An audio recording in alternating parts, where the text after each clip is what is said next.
சரவணனும் அஞ்சலியும் love பண்ணுறது கோமதிக்கு தெரிஞ்சு கோமதி அஞ்சலியை வீட்டுக்கு கூப்பிட்டு வந்துடுறாங்க. மயிலோட அம்மாவும் அப்பாவும் வீட்டுக்கு வந்து பிரச்சனை பண்ணிட்டு போனதுக்கு அப்புறமா கோமதி கேட்பாங்க அந்த பொண்ணு யாருன்ட்டு. ஆனால் சரவணன் வந்து அது என்னோட பழைய ஃப்ரெண்டுன்னு சொல்லி சமாளிச்சிருவாரு. ஆனாலும் கோமதி இதை நம்பியிருக்க மாட்டாங்க, எதையும் மறைக்கிறான்னு சொல்லி நினைப்பாங்க. அடிக்கடி சரவணன் யார்கிட்டயோ ஃபோன் பேசுகிறதையும் பார்க்குறாங்க. சரவணன் கோவிலுக்கு போகும்போது கோமதியும் சரவணனை ஃபாலோ பண்ணிக்கிட்டு கோவிலுக்கு வந்துடுவாங்க. அங்கே சரவணனும் அஞ்சலியும் உட்காந்து பேசிகிட்டு இருக்கிறதையும் கோமதி பார்க்காங்க. திடீர்னு சரவணனும் அஞ்சலி கிட்ட எனக்கு உன்னை ரொம்ப பிடிச்சிருக்கு, நம்ம 2 பேரும் கல்யாணம் பண்ணிக்கலாமான்னு கேட்குறாரு.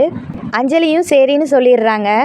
இதெல்லாம் பார்த்துட்டு இருந்த கோமதி கோவப்படுவாங்கன்னு பார்த்தா வேகமாக கிளம்பி வீட்டுக்கு வந்துடுறேன். நான் தானே முதல்ல சந்தோஷப்பட்டிருப்பேன்னு சொல்லி சிரிக்கிறாங்க கோமதி. வீட்டில் எல்லாருமே சந்தோஷப்படுறாங்க. அஞ்சலியோட ஃபோட்டோவையும் எல்லாத்துக்கிட்டையுமே காட்டுறாங்க.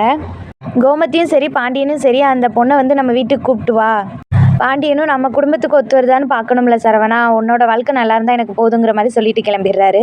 சரவணன் அஞ்சலிக்கிட்ட இதை சொல்லவும் இங்கே என்னடானா தடவையாக அந்த பொண்ணு நம்ம வீட்டுக்கு வருது, ஆரத்தி எடுத்து வரவேற்கணும்லாம் பேசிக்கிட்டு இருக்காங்க. அதே மாதிரி அஞ்சலியும் வீட்டுக்கு வந்த உடனே கோமதி வீட்டுக்குள்ளே கூப்பிட்டு வராங்க. அஞ்சலி பேசுகிறது எல்லாத்தையும் பார்த்து வீட்டில் எல்லாத்துக்குமே ரொம்ப பிடிச்சி போயிடுது. கோமதியும் பாண்டியன் கிட்ட நம்ம இந்த பொண்ணையே நம்ம பையனுக்கு கல்யாணம் பண்ணி வச்சிடலான்லாம் பேசுகிறாங்க. பாண்டியனும் சரின்னு சொல்லிடுறாரு.